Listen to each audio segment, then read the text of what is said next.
With new emerging technologies, the world today is brimming with a lot of possibilities. We are now equipped with the knowledge to make vaccines and medicines and counter diseases that can cause epidemics. It is also possible to grow crops which are disease and drought resistant.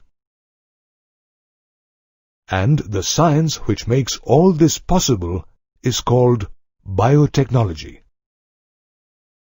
It is a field of applied biology consisting of various techniques which utilize organisms or their enzymes to produce useful products for human beings.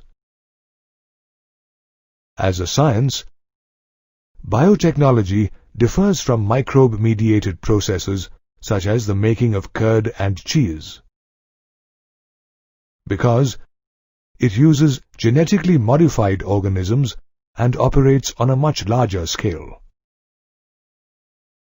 Biotechnology techniques are useful in various fields such as engineering, technology, and cell and tissue culture. Many specialized processes, such as synthesizing and using a gene, developing DNA vaccines,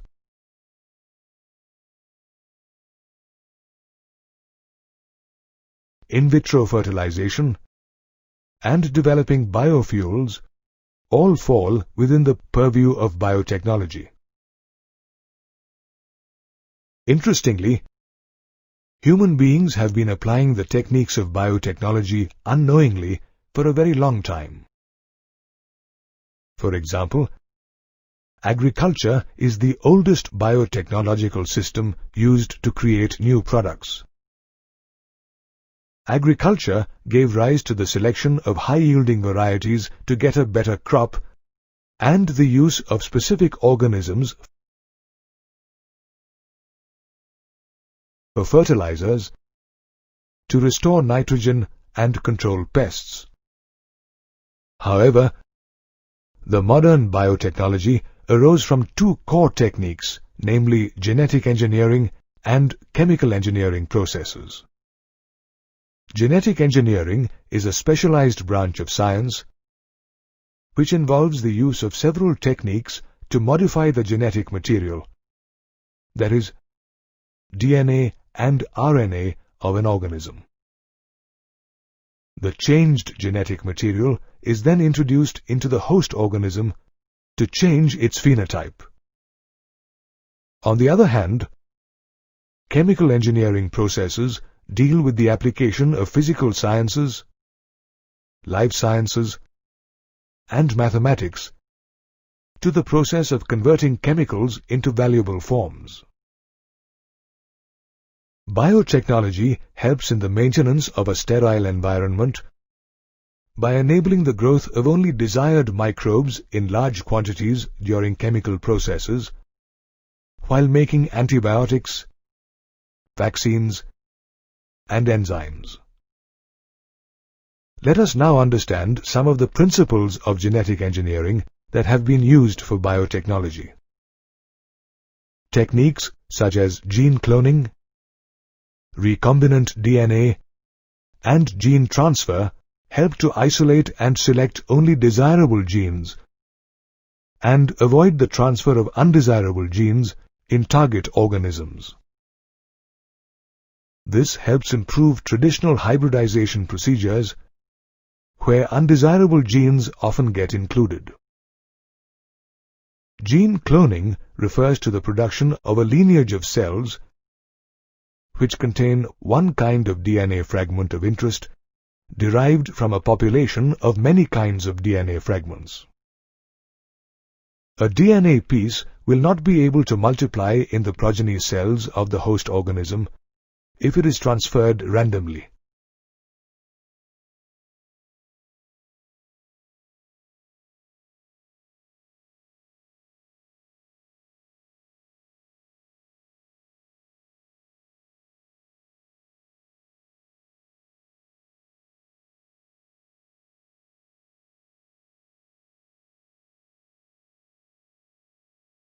the replication can only take place in a chromosome with a specific DNA sequence called the origin of replication, which initiates replication.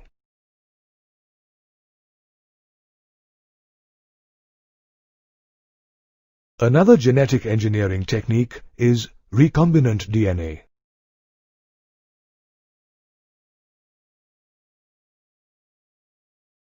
This is artificial DNA created from two or more sources and incorporated into a single recombinant molecule. A recombinant DNA molecule was constructed for the first time by Stanley Cohen and Herbert Boyer in 1972.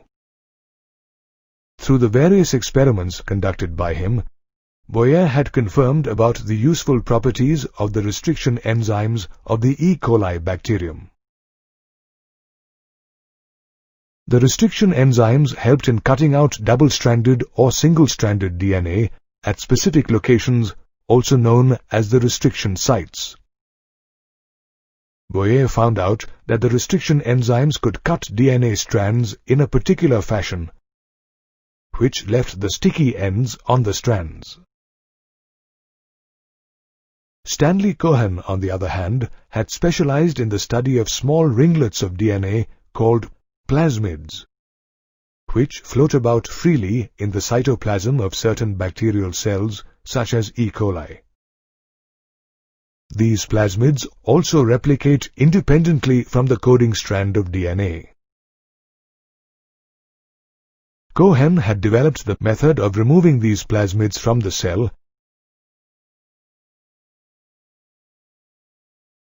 and reinserting them in other cells.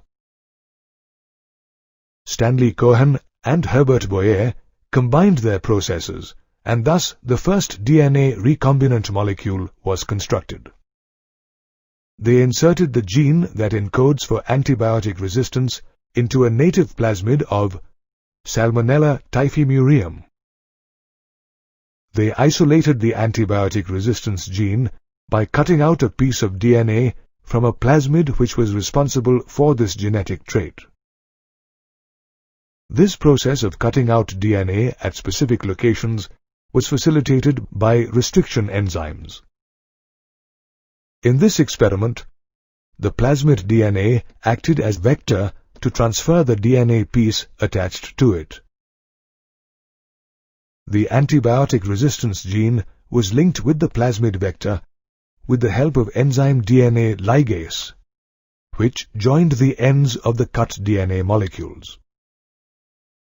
Therefore, it led to the creation of a new combination of circular, self-replicating DNA, also known as recombinant DNA. On transferring this DNA into E. coli, it was observed that multiple copies of the genetic material could be made by using the new host's DNA polymerase enzyme. This process of making multiple copies of the antibiotic resistance gene in E. coli was also known as cloning of the antibiotic resistance gene in E. coli. Another genetic engineering technique was gene transfer, which involves the insertion of unrelated genetic information in the form of DNA into the cells. Gene transfer is used to provide essential genes to patients in the treatment of some diseases such as type 1 diabetes and cystic fibrosis. With constant developments in its techniques, biotechnology is fast evolving and contributing to diverse fields such as healthcare, crop production, and waste management.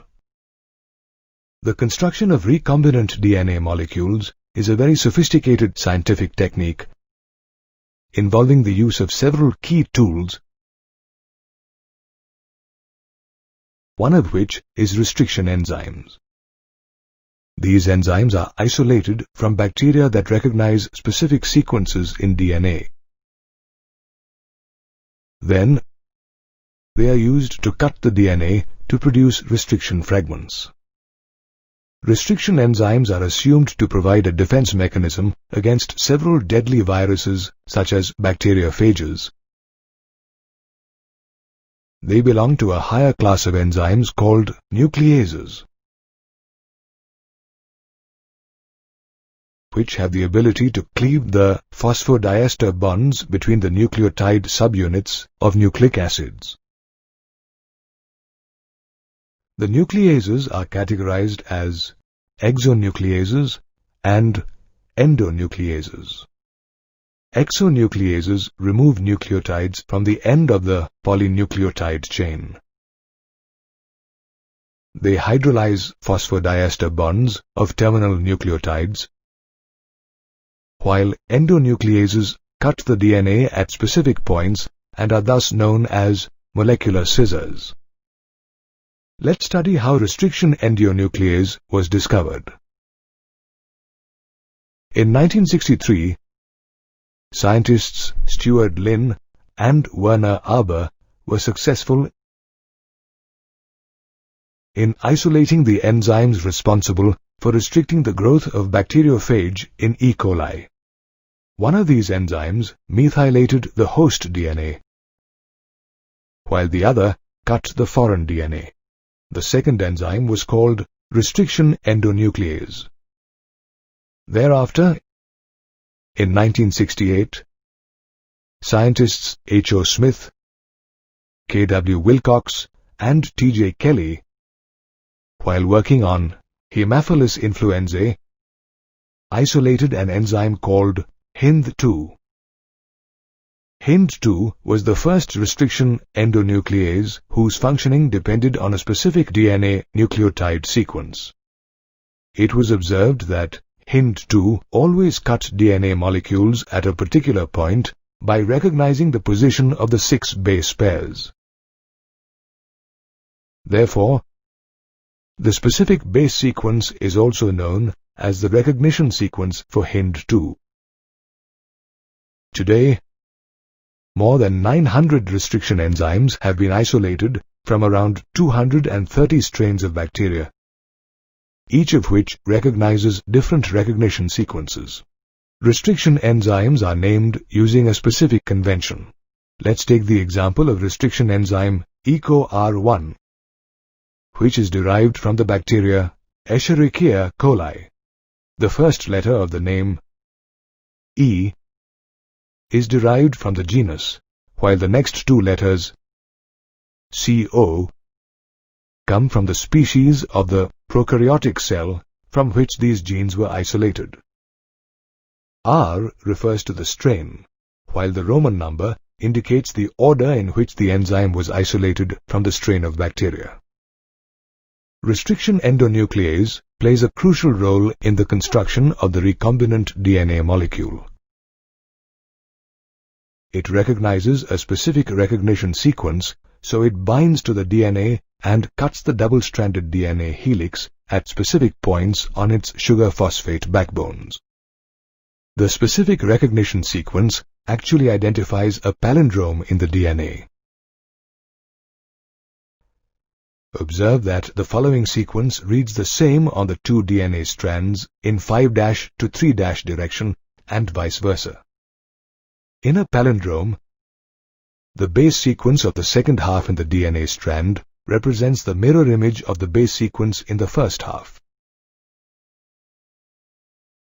Due to this, in the DNA double helix, the complementary strand also represents the same mirror image.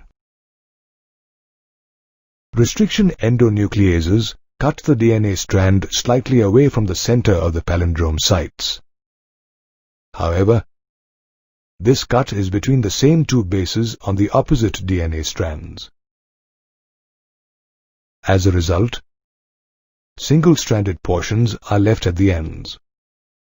Moreover, there are overhanging stretches called sticky ends on each strand. Such ends are called sticky or cohesive ends because base pairing between them can stick the DNA molecule together again. Thus, restriction endonucleases play a crucial role in the construction of recombinant DNA molecules which have DNA from different sources. When the same restriction enzyme cuts different DNA molecules, all of them are left with similar sticky ends, which can be linked using DNA ligase. Therefore, restriction enzymes are very useful tools used by molecular biologists to manipulate DNA for scientific applications. Imagine placing foreign DNA in a bacterium. Will this DNA multiply? It will not, as the bacterium will not recognize the foreign DNA. To get recognized and to multiply, foreign DNA requires some identification sequences or replicon.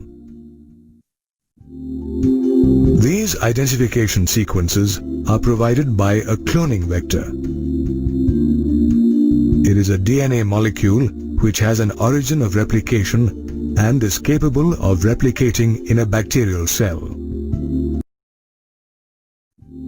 Most cloning vectors are genetically engineered plasmids or bacteriophages.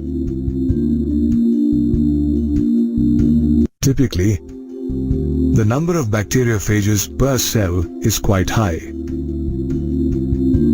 Therefore, the copy number of their genome in the bacterial cell is also quite high. On the other hand, the copy number of the plasmid genome varies from 1 or 2 copies to 15 to 100 copies per bacterial cell or more. When we link an alien piece of DNA with bacteriophage or plasmid DNA, we can multiply its number to be equal to the copy number of the plasmid or bacteriophage. The first artificial plasmid, which is now commonly used as a cloning vector, is PBR322.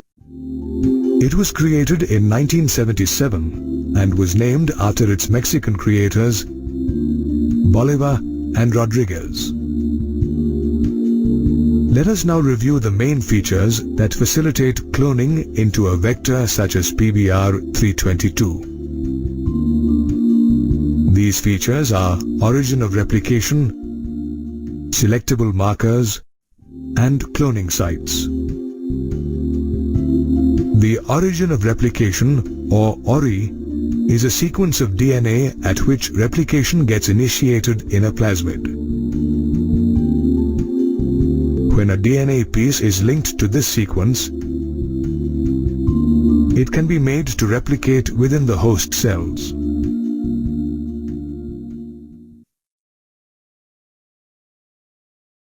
This sequence also controls the copy number of the linked DNA. Therefore, whenever one has to recover many copies of the target DNA, it should be cloned in a vector whose origin supports a high copy number. The vector also requires a selectable marker, due to which a plasmid is more useful for the cell. Selectable markers help identify and eliminate non-transformants and exclusively permit the growth of transformants.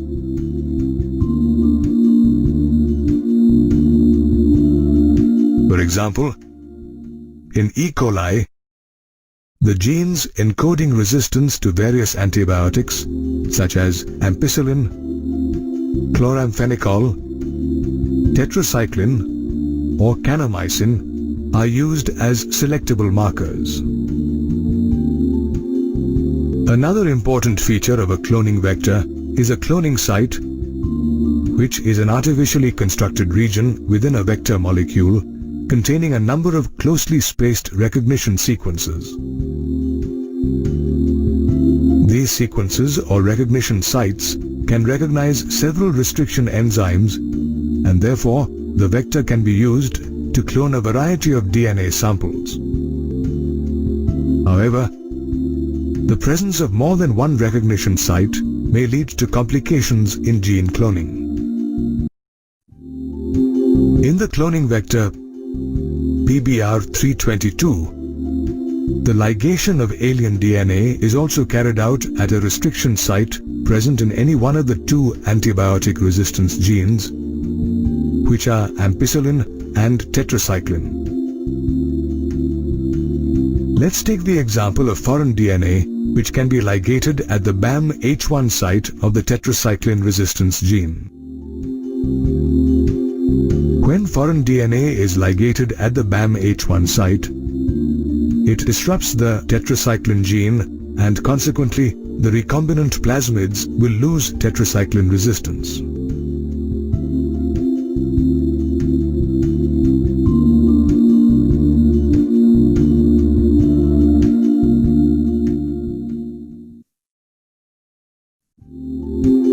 Then, the transformants growing on the ampicillin-containing medium are transferred to a tetracycline-containing medium.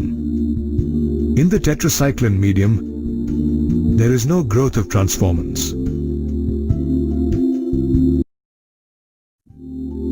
Meanwhile, non-recombinants grow on the medium containing both the antibiotics.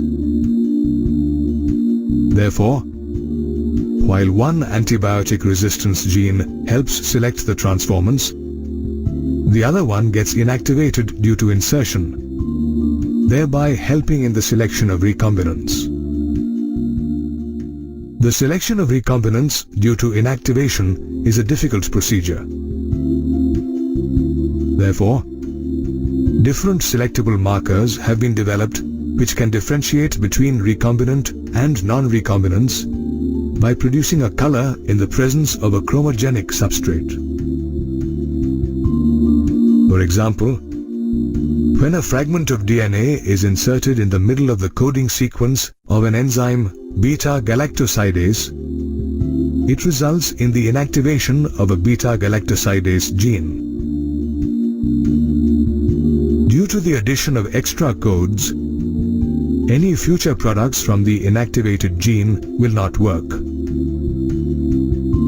This is known as insertional inactivation. When the plasmid that has undergone insertional activation comes in contact with a chromogenic substrate, colorless bacterial colonies can be observed. These colonies are also identified as recombinant colonies. On the other hand, if the plasmid in the bacterium does not have an insert of foreign DNA fragment, the chromogenic substrate yields blue colonies. Interestingly, human beings have learnt about cloning vectors and the concept of gene transfer into plants and animals from bacteria and viruses. Consider the case of Agrobacterium tumefaciens, a pathogen of several dicot plants which causes tumors in them. It delivers a piece of DNA known as tDNA and transforms normal plant cells into tumor cells. These tumor cells are used by the pathogen to produce chemicals such as nopalin required by it. By understanding how pathogens deliver genes in their hosts, scientists have been able to transform the pathogen into useful cloning vectors. For instance, the tumor-inducing Agrobacterium tumefaciens has been modified into a cloning vector, Ti plasmid, which is not pathogenic to plants. In fact, the Ti plasmid vector uses the same mechanism to deliver other genes of interest in plants. Once we have obtained the recombinant DNA molecule using a cloning vector, another challenge is introducing this recombinant DNA in the host cells. In DNA, the deoxyribose sugar and the phosphates are hydrophilic in nature, therefore cannot pass through the cell membranes. To overcome this problem, bacterial cells have to be made competent to take up plasmids. Therefore, they are treated with divalent cation like calcium. This enhances the efficiency of the entry of DNA into a bacterium through pores on the cell wall. After this, recombinant DNA can be forced into such cells by incubation of cells with recombinant DNA on ice. This process is followed by administering a heat shock to the cells at around 42 degrees Celsius and putting them back on ice. After this, the bacteria are able to take up the recombinant DNA. Apart from cloning vectors, foreign DNA fragments can also be introduced into host cells using methods such as microinjection and biolistics or a gene gun. The microinjection method involves the direct injection of recombinant DNA into the nucleus of an animal cell. While in the biolistics or gene gun method, plant cells are bombarded with high-velocity microparticles of gold or tungsten coated with DNA. This method uses disarmed pathogen vectors, which, when allowed to infect the cell, transfer the recombinant DNA into the host.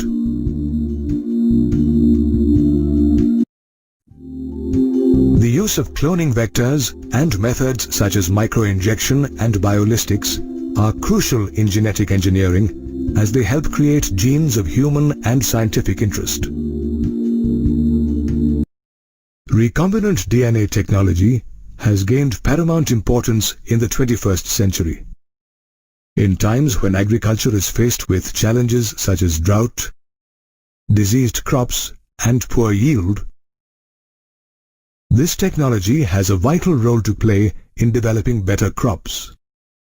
Recombinant DNA technology has also helped produce medicines to prevent and cure diseases such as sickle cell anemia and cystic fibrosis.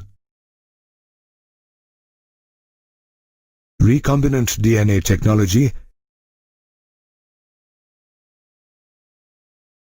is a sophisticated process involving many steps.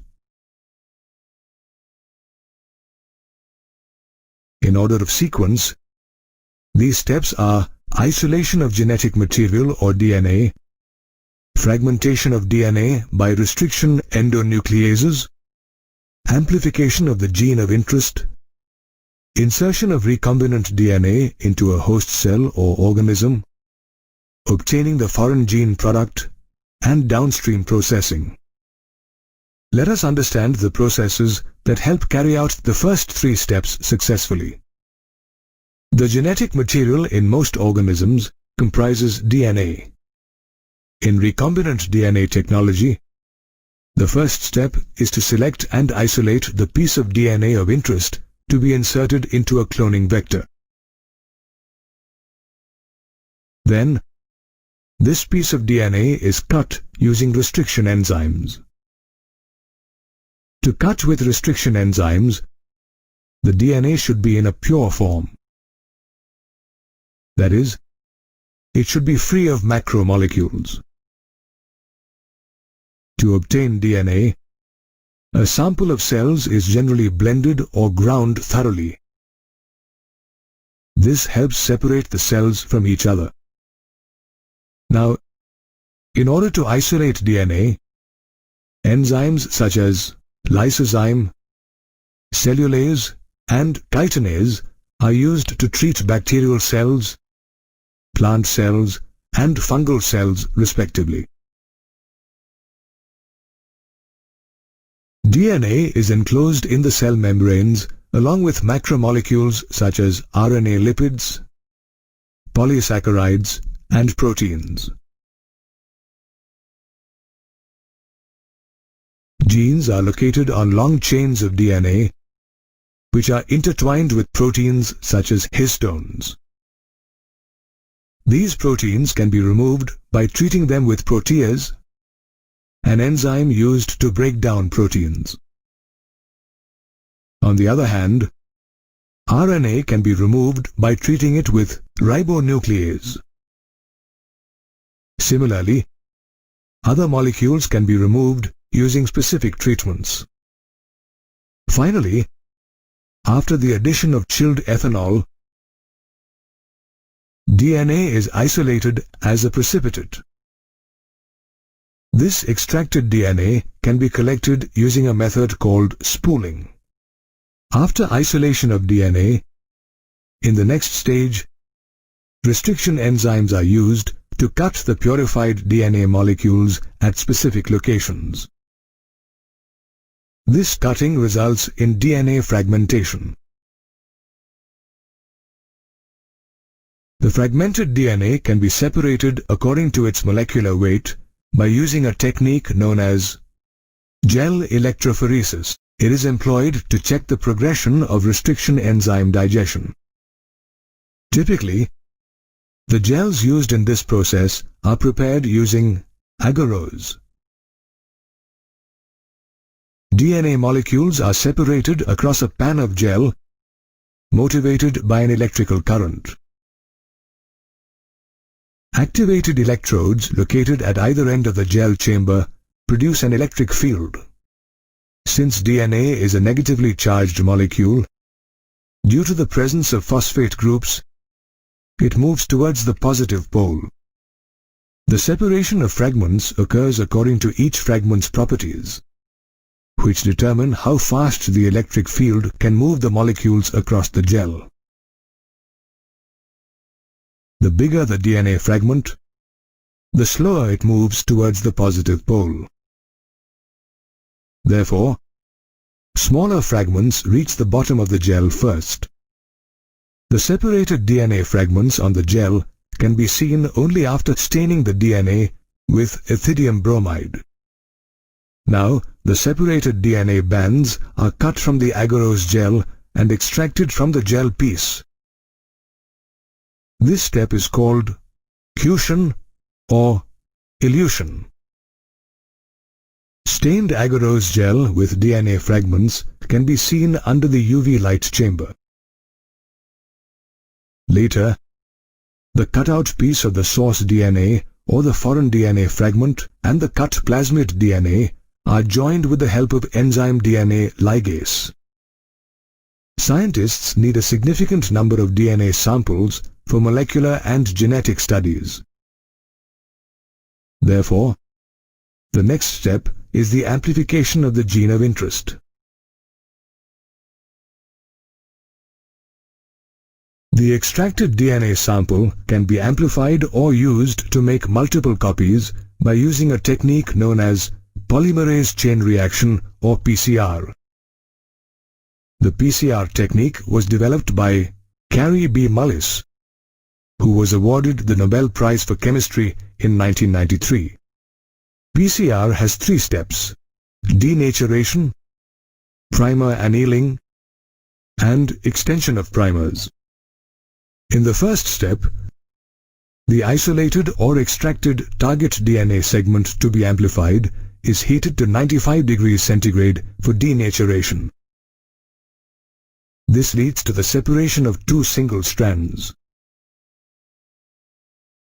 In the second step, the solution is cooled to around 55 degrees centigrade in the presence of oligonucleotide primers that are complementary to DNA regions. Now, 2 oligonucleotide primers anneal or hybridize to each single-stranded template DNA. Annealing sequences are located at the prime ends of 2 strands of the desired segment. In the third step, the temperature is raised again to 72 degrees centigrade.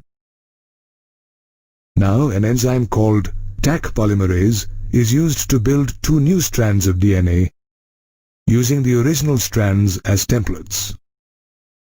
Taq polymerase is isolated from the bacterium Thermus aquaticus. It helps extend primers towards each other so that the DNA segment lying between 2 primers is copied. Later, each of these strands can be used to create 2 new copies every time. The cycle of denaturing and synthesizing of DNA is repeated 30 to 40 times to get 30 to 40 billion copies of the original DNA. The PCR is an automated technique which can be completed in just a few hours. It is executed by a machine called a thermocycler, which is programmed to alter the temperature of the reaction every few minutes to allow DNA denaturing and synthesis.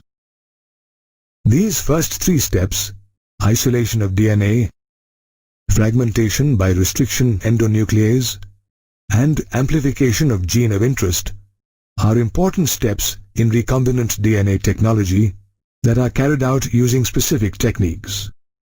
Recombinant DNA technology is an important tool in understanding the structure, function, and regulation of genes and their products. It is a complex step-by-step process. The first few steps in DNA recombinant technology involve the isolation of the genetic material, fragmentation of DNA by restriction endonucleases, and amplification of a gene of interest. Once the foreign DNA has been extracted, the next steps are insertion of recombinant DNA into the host cell or organism, obtaining the foreign gene product, and downstream processing. Let's understand the techniques used to carry out the last three steps. Insertion of recombinant DNA into the host cell is one of the most challenging steps, as first the bacterial cell has to be made competent to receive the DNA. If we consider the insertion of a recombinant DNA-bearing gene for ampicillin into the host cell E. coli, the host cells will become ampicillin resistant. Thereafter, when the host cells are spread on agar plates containing ampicillin, only the transformants will grow. On the other hand, non-transformant recipient cells will die. In this case, the ampicillin-resistant gene acts as a selectable marker since it identifies and eliminates non-transformants and permits the growth of transformants. Let us now understand how to obtain a target protein from a foreign gene of recombinant DNA. If any protein-encoding gene is expressed in many hosts such as plant cells, bacterial cells, and fungal cells, it is called a recombinant protein. Cultures such as an ampicillin medium may be used to extract the desired protein. Then this protein can be purified by using different separation techniques such as nitrocellulose filter and autoradiography. After the purification process, the cells storing cloned genes of interest may be grown on a small scale in the laboratory. These cells can also be multiplied in a continuous culture system in which the used medium such as ampicillin is drained from one side, while a fresh medium is added from the other, so that the cells can be allowed to remain in their most exponential phase.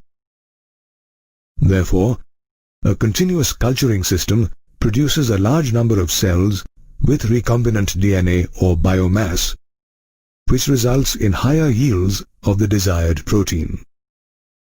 To produce biomass in even larger quantities, a bioreactor is used. It is a vessel used to carry out a chemical process. A bioreactor uses raw material such as microbial plant, animal or human cells, and converts it into products such as enzymes. About 100 to 1,000 liters of culture can be processed in such units. It facilitates the growth of a large volume of biomass by providing optimum growth conditions in terms of temperature, pH level, substrate, salts, vitamins, and oxygen. The most commonly used bioreactor is the stirred tank type, which consists of a large stainless steel vessel with a capacity of up to 500,000 decimeter cube. Around the steel vessel is a jacket of circulatory water used to control the temperature inside the bioreactor. There is also an agitator inside the bioreactor comprising a series of flat blades which can be rotated with the help of a motor. This ensures thorough mixing of the contents so that nutrients come in close contact with the microorganisms. The agitator also prevents settling of the cells at the bottom. The bioreactor also makes adequate provision for aeration, temperature, and pH control. For proper aeration, air can be forced in at the bottom of the tank through a porous ring called the sparging ring by a process called sparging. Moreover, there is an outlet to remove air and waste gases at the top of the tank. The top of the tank also has a number of inlet tubes called ports, through which materials can be introduced or withdrawn. For example, the inoculation port is used to introduce initial inoculums and the nutrient port to introduce more nutrients.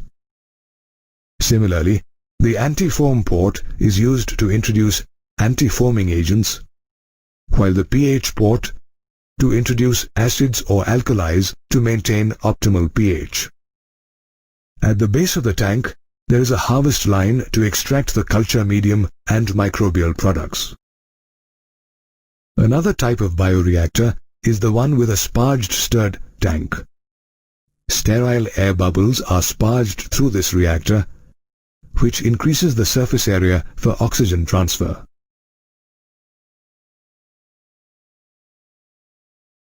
Once the biomass has been obtained from the bioreactor, the final step in the recombinant DNA technology is downstream processing. It refers to the recovery and purification of biosynthetic products, such as pharmaceuticals, before they are brought to the market as finished products. In downstream processing, pharmaceutical products such as antibiotics and hormones are formulated with suitable preservatives. Thereafter, these products are also subjected to clinical trials and quality testing. By aiding in the development of these new medicines and vaccines, recombinant DNA technology has revolutionized medical science and opened new vistas of research.